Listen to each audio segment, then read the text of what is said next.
Hightower, Present. Odell, present. Salger, present. Sharma, Present. Simmons, Present. Kedrick. Okay, quorum has been established. There will be a public question and comment portion available at today's meeting to last up to 15 minutes total, 3 minutes per speaker. Madam Secretary, are there any persons who wish to speak today? No. Okay, the first item is the presentation by SIU Vice President Kupchak. Would you please introduce this item? Thank you, Judge Gilbert. Good afternoon, Board of Trustees, and good afternoon, all the guests. I'm pleased today to welcome Drs. John Cabbage, Chen-Shi Yuan, and David Sherrill, who, along with their students, Cristian Rodrigo Tolava, a graduate student, Nora Akere, an undergraduate student, and Michaela Burris, an undergraduate student and president of the Constructors Club, will today present Enriching and Engaging Community Construction. Before I turn the floor over to them, I would first like to provide a little background on the faculty presenters, and then the faculty presenters will introduce the students as well.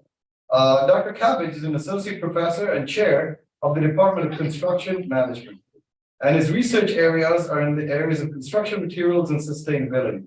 Prior to joining SIU, he did a lot of things. He's drilled oil wells, he's built gas stations for Exxon, served as vice president of an environmental services consulting firm, constructed homes in his own construction company, and created his own roof truss manufacturing plant.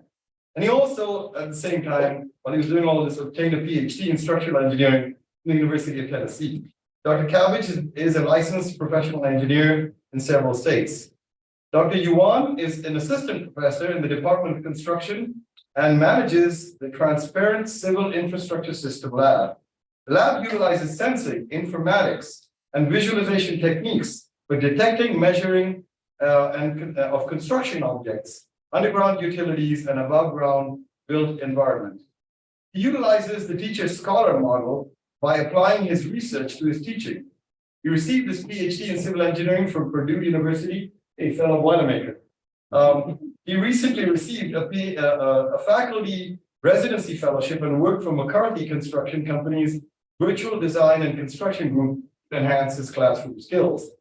Mr. Sherrill is the land surveying specialization coordinator with the construction and civil engineering departments in the School of Engineering at SIU. He's a practicing professional land surveyor. He's been associated with SIU for more than 18 years. Mr. Sherrill is a helicopter and drone FAA certified pilot, manager of Sherrill Real Estate Investment, CFO of Sherrill Associates, and RSM Geospatial Incorporated, and they're all construction management design firms. He holds a bachelor's degree in technology with over 30 years of engineering, land surveying, and planning experience. He's a past president of the Edwardsville Glen Carbon Chamber of Commerce. And with that, I give you Drs. Cabbage, Yuan, and Sherrill and their students. The floor is yours. Thank you, Dr. Kupchak, and good afternoon.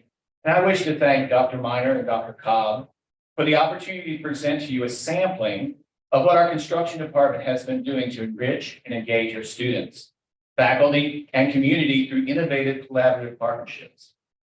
The impact has been realized through the hard work and concerted efforts of hundreds of individuals in the campus, construction surveying community, and local government, institutions, and throughout the region over numerous years. Our department is grateful to play a part in being a catalyst for collaboration. First to speak regarding our work in collaborative curricular excellence is Mr. David Sherrill. Thank you, John. I wish to thank the administration in their strong support of the land surveying and geomatic program, which was approved last year by the Illinois Board of Higher Education. The program is the only four-year offering within the state of Illinois, or within 400 miles of the St. Louis region. State of Illinois and the nation in general have a great need for licensed land surveying candidates. Current age of licensees in Illinois is over 62 years old. Surveying profession is rapidly expanding in services while shrinking in candidates to meet the needs. I'm contacted weekly with requests for interns and graduates from our existing surveying specialization. The newly approved land surveying and geomatic program was developed to meet the licensing requirements to become a licensed professional land surveyor, along with coursework to prepare the graduate to meet the needs of a variety of professional career pathways, including but not limited to geospatial mapping, route, boundary surveying, GIS analyst. The survey program is unique in that it has been developed collaboratively with construction, civil engineering, and the geography departments, utilizing existing coursework. The collaboration also allows departments to share resources and surveying equipment, software, marketing, and other related programming. Now, we currently have 7 students that have committed to the new survey program within months of the IBAG approval. We are currently working with academic counselors, advisors across Illinois and the 4-state region, informing them of the new program. This program over time will fill a critical workforce need in Illinois and the region, and I'm pleased to be a part of it. John? Last year, in collaboration with our industry advisory board and other university departments, we began work to update our construction curriculum. There's excitement being generated by this work within the construction community as a whole. Students entering the program see the energy that the curriculum update brings in pertinent classes such as sustainable buildings, which will influence the decision-making of our community. High school students see this and the land surveying and geomatics program as a more accessible pathway towards a successful career. We hope to have both offered in the 23-24 academic year. Another example of cross-departmental work is a specialized physics class in construction management majors. Physics is the foundation of many of the specialized classes that we offer. Next, I wish to introduce you to Mr. Christian Flava, who in the last year was honored by the Concrete Council of St. Louis for his outstanding research in ultra-high performance concrete and will present findings in the upcoming American Concrete Institute International Convention. Christian? Thank you. Research begins with a dream, and this one would not have been possible without the collaboration of concrete industry community. In Bolivia, my country, concrete is the main material used for building construction. The steel production is non-existent in Bolivia. Thus, the import process makes it very expensive. In common practice, whenever a concrete structure is designed, there's a need of steel reinforcement to make it more flexible. What if we could develop a concrete without reinforcement? A concrete that guarantees safety and durability without the use of any steel. To do that, we began examining the use of fibers as a new concrete component. We examined multiple combinations of fibers. During the process, we developed a unique way of mixing the fibers. From my perspective, these parameters should be included in the design of every concrete batch in every part of the world. The surface area ratio, a unique way of relating the quantity of cement with the surface area of every component of a concrete mix. After hundreds of test specimens and a clear increase in my muscular mass due to these concrete blocks lifting, we finally have publishable results. On the top picture, you can see the type of fibers that we use. Below the photo, you can appreciate some of the results in a graph. The short mustard color line to the far left is the test results of a mix without fiber. These lines represent a typical behavior of concrete. The other lines indicate the performance of our proposed mix. Notice the behavior of the specimens and the higher tensile strength we got. We are one step ahead on accomplishing our dream. I feel that this research is my contribution to SIU and somehow a payback for the opportunities they provide me along my master's program. I would be glad to answer questions after this event. Next, I would like to introduce Dr. Chenji Yuan, who will discuss partnerships and internships and faculty development. So thank you. I'm Chen Xiyuan, Assistant Professor and Intern Coordinator for the Department of Construction.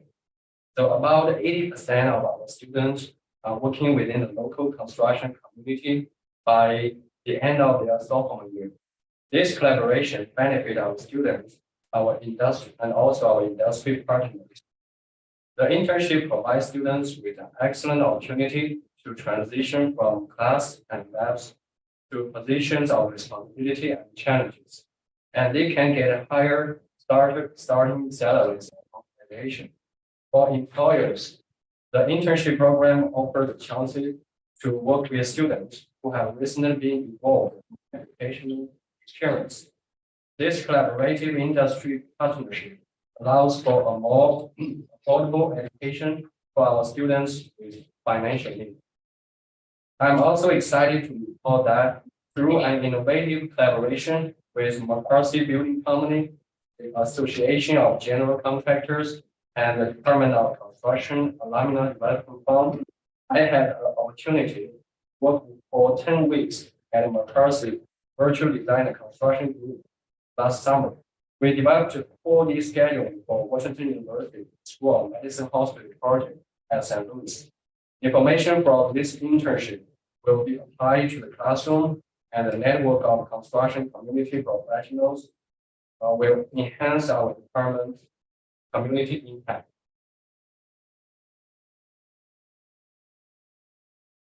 Training and developing faculty is paramount to the success of any departmental program. In addition to Dr. Yuan's internship, the department was able to facilitate research and development work that our newest faculty member, Dr. Ralph Taye, has been developing with colleagues at the University of Arkansas. Also, to keep abreast of curricular developments at other universities, this year through endowed funds, we had decided to send Dr. Taye to visiting team accreditation training sponsored by the Associated School of Construction. This will aid in continually improving the class offerings of our department. Enabling of our students and faculty has been enhanced by the investment of contributors, large and small, to the department. I provided you here with a summary of the list of contributions that the community has made towards our department over the last year and a half. The CCAP Endowed Professorate is the first endowed professorate in the School of Engineering, and is one that will allow us to continue leading edge research. In surveying, we are finalizing startup equipment contributions with Siler Instruments for the land surveying and geomatics program.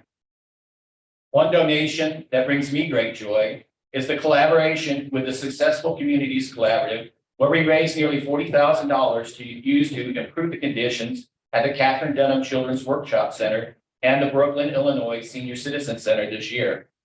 Donations were sent in from construction companies, suppliers, and community organizations for about 30 organizations that contributed. The community saw these projects as a positive investment in elevating our whole community. Total giving for the department for the last year and a half is over $1 million. Next, I wish to introduce you to Ms. Michaela Burris, our outgoing president of the Constructors Club and soon to be graduate of our program. Michaela? Thank you. As president over the past couple of years, I've had the opportunity to participate in numerous events that have helped shape my professional career. One of the best collaborative events was the departmental alumni networking night. This event is a great opportunity to connect students with employers and alumni. These connections could last a lifetime. It was my first semester in construction management, and I was still trying to understand what a construction manager even was. I did not have a construction background. I spoke with a few different people, and they talked to me about their everyday lives. After this, I had more confidence that this is what I wanted to do with my life. At my most recent networking night, I decided to have our club hold a fundraising table for the SIU Cougar Cup Award. The Cougar Cup Award is a great opportunity to help students who struggle with food costs. Our fundraiser was very successful as we were able to use the funds raised by 2 cold shelves at the Cougar Cup Award. Our Constructors Club tries to provide other opportunities for our students as well. We have guest speakers who present on a range of topics such as transparency in business and ethical behavior as a construction professional. My second internship experience actually came from one of our guest speakers.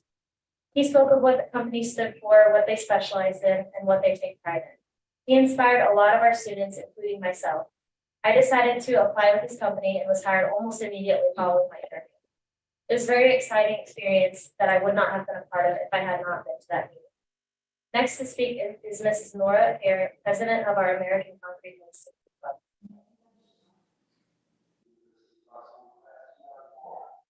SIU is home to several professional student organizations, including Trustees Club, the American Concrete Institute or ACI Club, and the National Society of Black Engineers. I have been an active participant in this organization, and I have personally benefited academically and professionally. Through club participation, I have stayed connected with the construction industry and kept up to date with latest developments in the profession. I am grateful for our industry partners for their contributions in enabling me to participate in national conventions and competitions. Club participation fosters student engagement outside of the classroom. ACI, for example, hosts several student competitions throughout the year, and this spring, our ACI student chapter will be participating in the competition in San Francisco. These competitions provide students with exposure and are a great opportunity to apply what we learn in class in a fun and exciting environment. Picture on the left is from the concrete bowling ball competition in St. Louis held last fall. We had so much fun and placed third. As an international student, I was able to use networking events and conferences to secure an internship position here in the St. Louis area. RSO participation allows me and other members to be more competitive in the job market.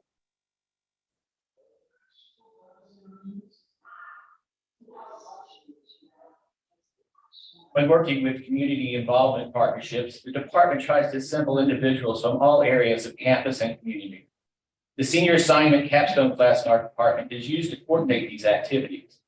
Our students will become future resource managers, and as such, there's no better experience than to take our students out of their comfort zone, allow them to design and create a plan for community involvement, and see them execute the plan. I was speaking once with Ms. Ruby Street, a protege of Dr. Catherine Dunham, and she said, while working on projects whose outcomes were recommendation-based was helpful, but projects with boots on the ground were impactful. I think this picture speaks 1,000 words. And this was the event that we had at cleanup last year ago, October. We had 126 people there on the site working on her residences at any St. Louis. Next slide. To offer a student's perspective, turn it back over to Kate. Our club has participated in many different volunteer activities for our community, and I enjoy getting to know the many rich and diverse personalities that inhabit it. One of the groups from East St. Louis that we got to know was R3 Development. R3 Development equips youth to have better economic futures by teaching them fundamental skills. I worked with these students on multiple occasions during these volunteer projects. All these projects were a great learning experience for all volunteers involved. These experiences taught me the importance of teamwork and communication. They're key factors in the success of any project. I also learned that with every project, you must take the time to appreciate any kind of progress. Sometimes progress can take longer than expected, but everyone's putting in effort, and it's important to acknowledge the different skills and education that every single person brings to the table. This semester, I'm in the senior capstone class here at SIU. Our class is planning to get involved with the update of the floor dome here on campus. I look forward to working with the architects involved and making this another great learning. I'm excited to see our progress and how these places will benefit our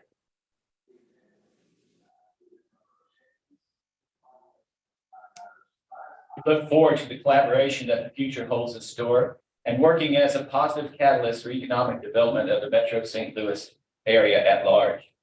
On behalf of the construction faculty, staff, and industry partners, thank you for the opportunity to speak at this board meeting. At this time, we'll entertain any questions. First of all, this is an absolutely wonderful, amazing. First of all, you're talking to somebody who grew up not even knowing which end of the ball game was. And my wife says I still don't. My question on reference to internships, do you have, is that part of the curriculum? Do you place students with architects, surveying groups, companies, and construction? Part of the curriculum? It is, sir. We leverage a lot of different ways to make that happen. Right now, the demand is so great in this region that I think I got 2 or 3 calls this week for people wanting to advertise their internships. So what we try to do is we try to do the networking night as an alumni event to help with that. We encourage these companies to go to our career fair events that we have on campus. And we also have a posting board that we post the new positions and jobs, and we send out emails to each of the students every time we get one. So in fact, there's more positions than currently have students. Now, to say that means that we need to be advertising to these high school students of the great career opportunities that we have in this area, and that SIUE can help connect them with if they have a passion for this kind of work. And as we identify those people, I think that we can see the program grow leaps and bounds. You want to say something? Oh, no, I was just prepared to. Yeah, go ahead. Any other questions? I mean, this is just amazing. To be honest with you, until I sat down, I didn't know this existed. It's just wonderful. It's our students out on the job training. So when they graduate, I know Dr. Sharp was always interested. You go from graduate to job, and that's what it's almost like. That's what you're doing. When you graduate, they are job ready employment. Actually, we feel like we're being a catalyst to network the students to job placement. And in fact, we actually try to do that before they graduate. By the time that most of our students during their sophomore year, they already have a work study job in order to help them become more, to help pay for college. I'd say probably that 80–90% of our students. In fact, we have a hard time getting them involved in some of the RSO activities because they have to work too hard. So I've been working with my industry advisory board, trying to caution them to kind of give them a balance so they have a good college experience as well as a good work experience. But I tell you what, that connection really helps in the classroom. Do any of the big construction companies provide like scholarship opportunities to help pay for the funding of students on the period that they will work with them for so many years? One thing that we started with our industry advisory board this last year's discussion on taking a student, for instance, and offering a scholarship, particularly targeting those students of need but qualified students that of need that have and paying for the freshman years is the concept. And when they pay for the freshman year and then providing a work study to help defer some of their costs through the 4 years. So our board is kind of currently working on a plan to do that, and I hope to be able to let you guys know more about that over the next year or so as we try to develop it. Also, 40 Construction has a fund that has an endowed fund that we use to help offer scholarships to new freshmen and such like that as well. So we have multiple ways that we can do that. I think somebody behind you wants to say something. Okay. I just wanted to add, I did receive a few scholarships in the beginning of my career here at SIU. And rather than them expecting me to work with their company, they just wanted to see me prosper in construction in general. A lot of the companies that did give me a scholarship went ahead and printed out pamphlets for me. And they went through what it takes to be a construction manager, what they expect in that role. And basically were just being very supportive and welcomed me if I wanted to join their company, but encouraged me to do what I wanted to do, what I wanted. Just want to add one thing. As a survey program director, we have the same thing. The internship is a requirement. Our students, we have about 50 students in our survey club right now that have been going through the process of being licensed. Those individuals have been very supported by industry in several scholarships. We usually get 4 or 5 scholarships a year from state associations and also industry partners. And the internship is in the curriculum. Is that great? Okay, anybody else want that? Yes, I do. Pleased to see that. New program. We have something like that. I received a phone call from Anglo and Milano out of Effingham the other day. They said they got a new contractor looking for surveyors right now. So it is an extreme demand for this kind of work. Yeah, I was going to say, I'm certainly very familiar with the program, but I appreciate you taking the time to explain it to us in more detail. And one of the things I know, reputation, and really what you, I think, besides to that, I'll use your word, tackle. impactful on students, impactful on university, impactful on communities, impactful on industry. That kind of impact you see kind of multiple layers is really very impressive. So congratulations to you all for what you do, and thank you.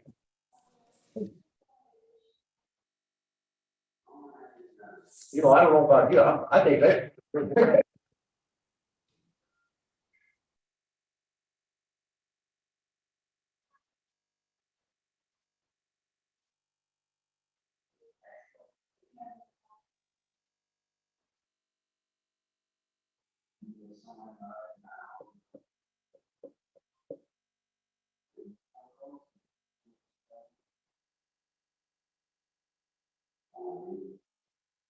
Thank you again. You folks should have the rest of the day off.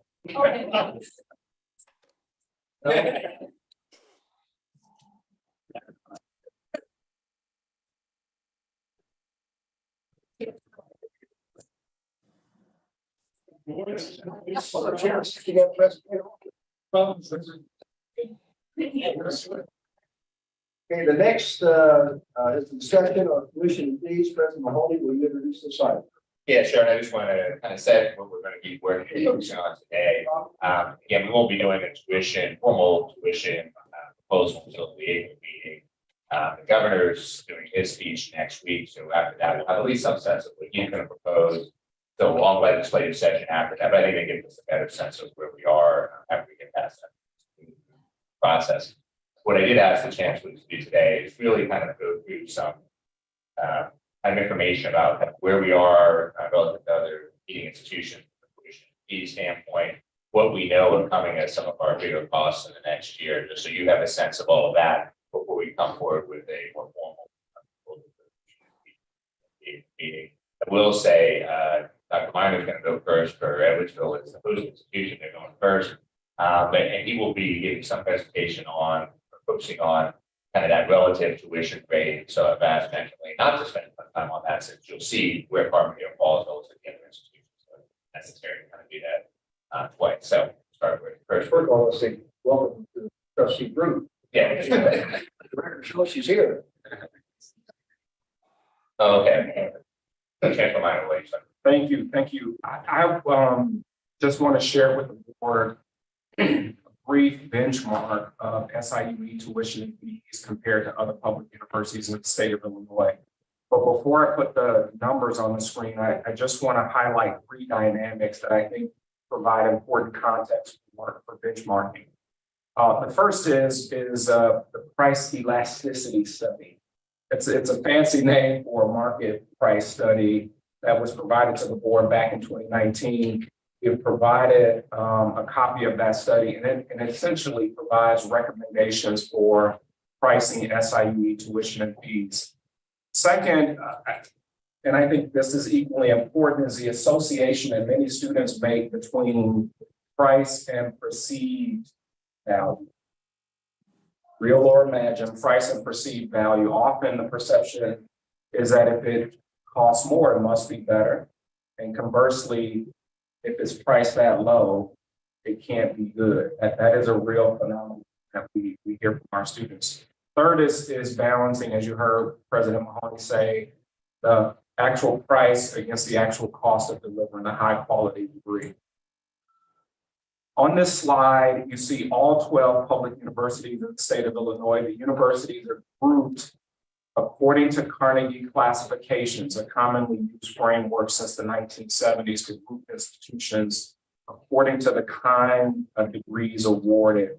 For example, the number of doctoral degrees conferred and the level of research activity or research expenditures in any given reporting year. The purpose of using the classification here is that they can also be used as a rough indicator of overall instructional cost. In the third column here, you'll see the current tuition and fees for all institutions. And in that last column, it's just an actual cost comparison to SIU in actual dollars. You'll quickly see that SIU posts the lowest tuition and fees among the doctoral granting institutions in the state. And maybe, perhaps in this grouping, you'd say that that's not necessarily bad or a negative position. Not only is SIUE the lowest among the doctoral universities? SIUE also posts the lowest tuition and fees among the master's level institutions. So if you look at that second group of institutions on the bottom of the screen, represent master's degree granting institutions that grant fewer than 20 doctoral degrees in any given reporting year.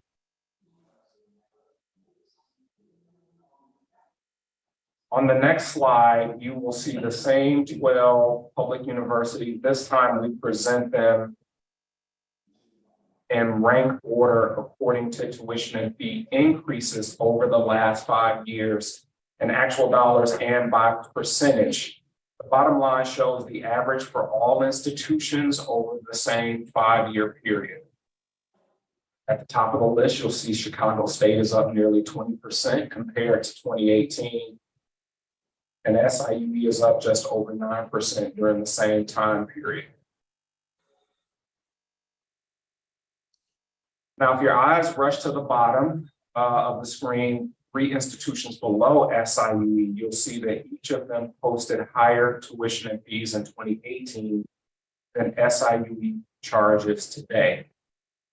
SIUE's tuition and fees for undergraduate students was the lowest among all public universities in the state 5 years ago and continues to be the lowest today. So we know that tuition and fees do not represent the total cost of attendance. The federal government requires post-secondary institutions to publicly post the actual cost of attendance, which includes room and board, or what is now often referred to as housing and dining. This rank order list is based on publicly available information from the universities. It does fluctuate, but it shows a fairly consistent trend of SIUE on the bottom of this list among public universities for cost.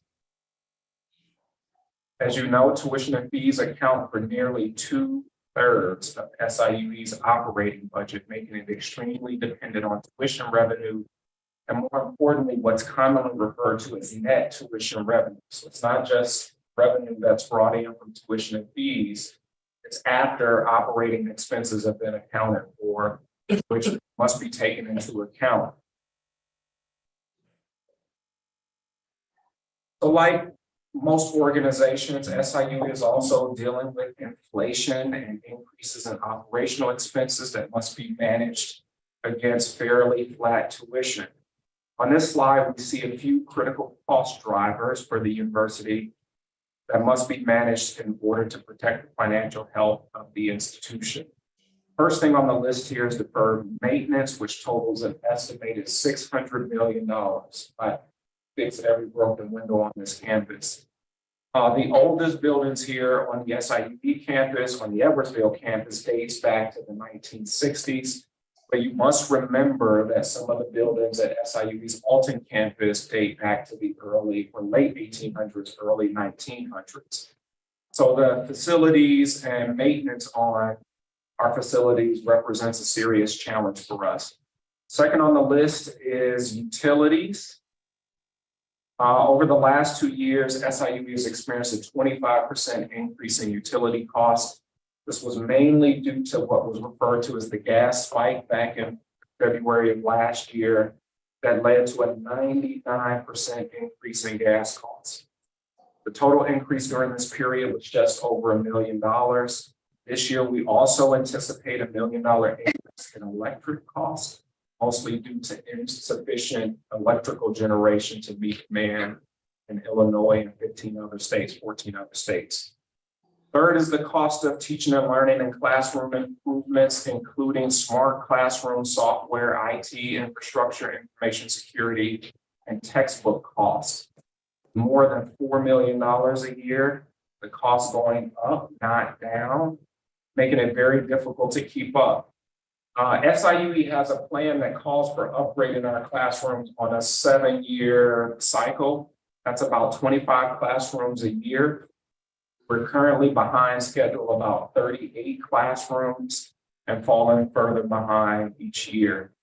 The new campus-wide Adobe license reached, Dr. Gupchuk, is a recent example how one software package One software contract will increase our operating expense annually by $200,000.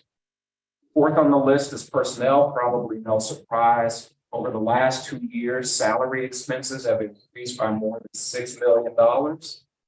These costs include negotiated salary increases, faculty tenure and promotion increases, and higher starting salaries due to market demands.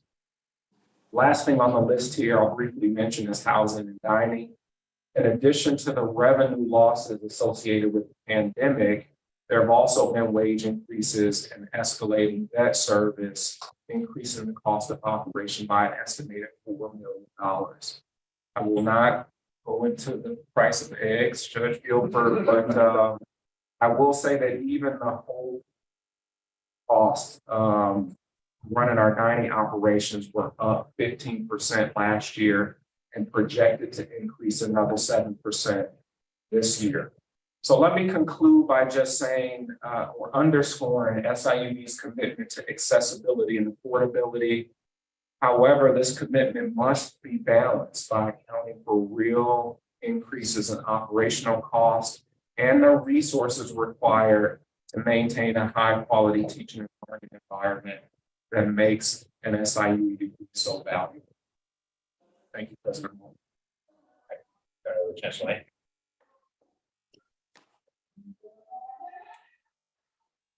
Thank you, Mr. Chairman and members of the board. As you heard Chancellor Minor, he gave a really good detail about what we like there. This gives you just a quick snapshot. We've kept our tuition fees pretty static about the last 5 years. See, we stayed pretty constant with all the tuition. If just a little note that you need to see in here.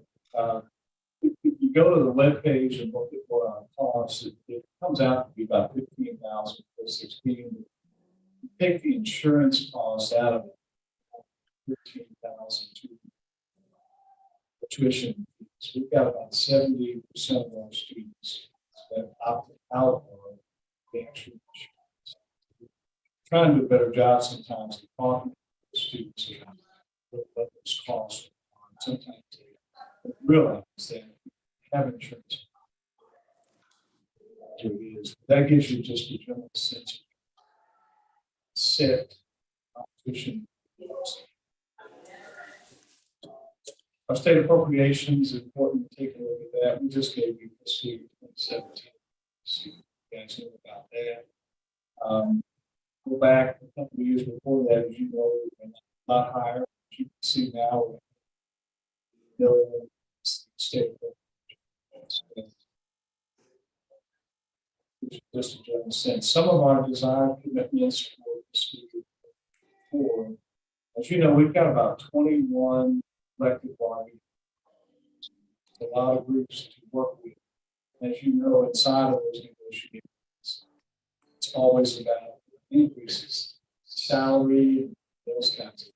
So, you know, we always look at what those increases would be inside of our negotiations. They average about 1 to 2%. We get a good sense of what that will cost us in total commitments from represented employees to non-represented. Just the population staff members that keep up with the cost of living adjustments and those kinds of things. So for us, that's very important for our purposes and making sure we don't lose employees. See, that gives you just a general sense of where we are. We too have a fair share of issues as it relates to utility costs, inflationary increases there for us. Going to be up probably 8%.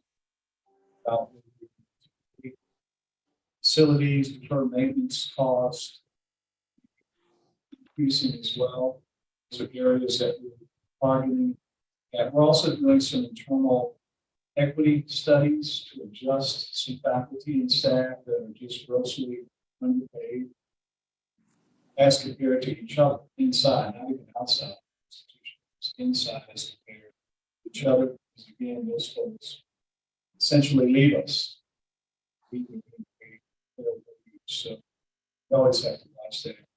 And this is probably the biggest, you remember financial sustainability in the 17 plan to run from 2017 to 2024.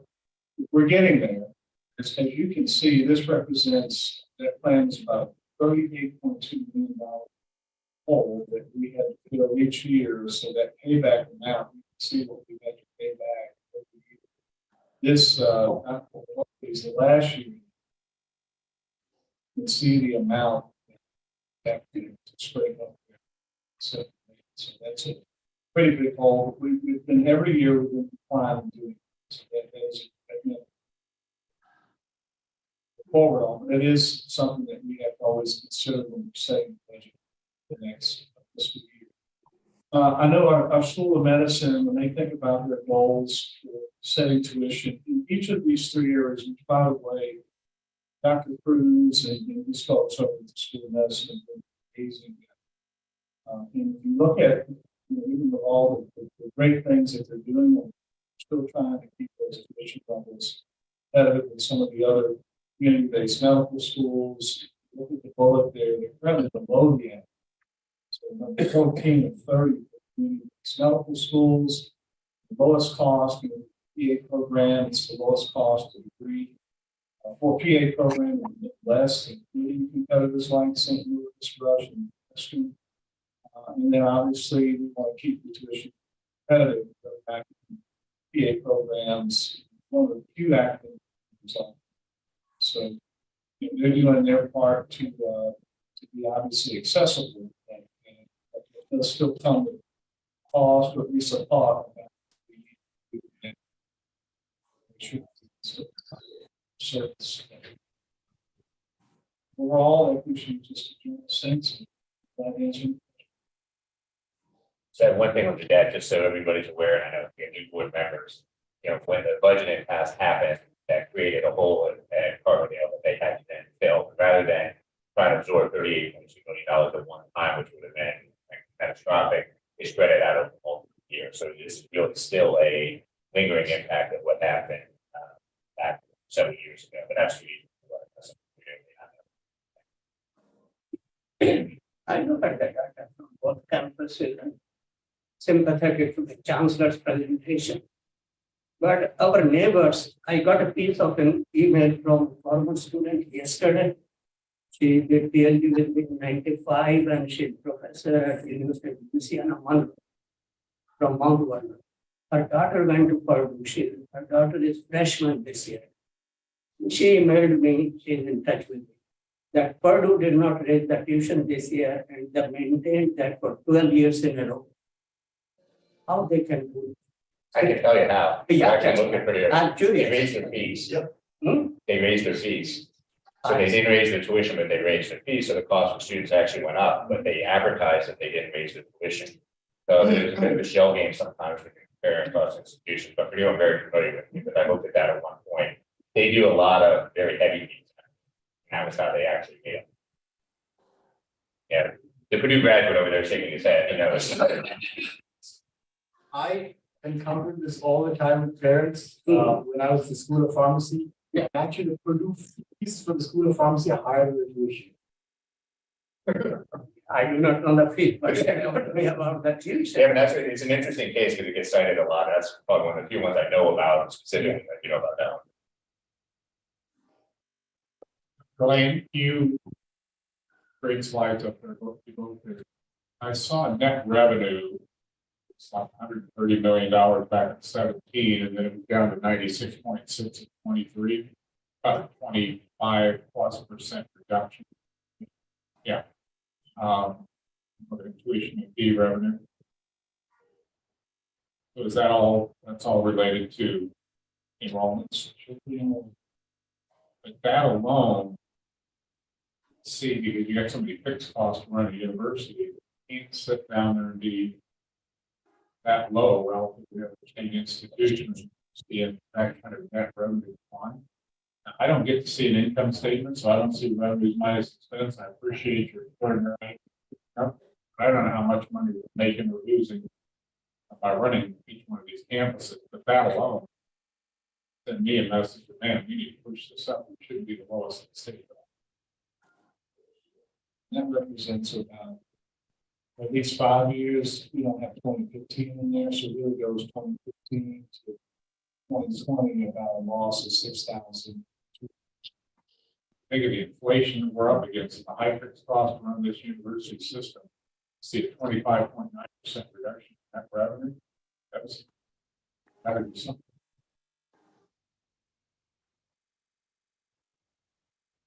Any other questions of Chancellor Minor or Chancellor Lane? Any further? That's it for today. Okay. All right. Appreciate you. So the budget address is what, next Wednesday? Yeah, it'd be next Wednesday at noon, yes. And we'll get a better idea of. What the governor proposed, and again, still has to go through the legislature, but in the past, certainly the governor recommended it's taken seriously by the legislature, so it's definitely. Okay, next we will close the meeting and go into executive session. I move to close the meeting to the public for the purpose of considering pending probable evidence court proceedings against or on behalf of the board, appointment, employment, compensation, discipline, performance, or dismissal of specific employees, and review of executive session minutes. Relevant sections of the Open Meetings Act statute that allow for the closed session are 5 ILCS 120/2 C 1 and 11 and 21. Do I have a second to that motion? Been seconded. Madam Secretary, please call the roll. Brew, Yes. Curtis, Yes. Gilbert, Yes. Hightower, Yes. Odell. Yes. Salver, Yes. Sharma, Yes. Simmons, Yes. Cedric. Yes. Okay, that motion passes, and we're now going to go into closed session. We'll do that here, is that correct?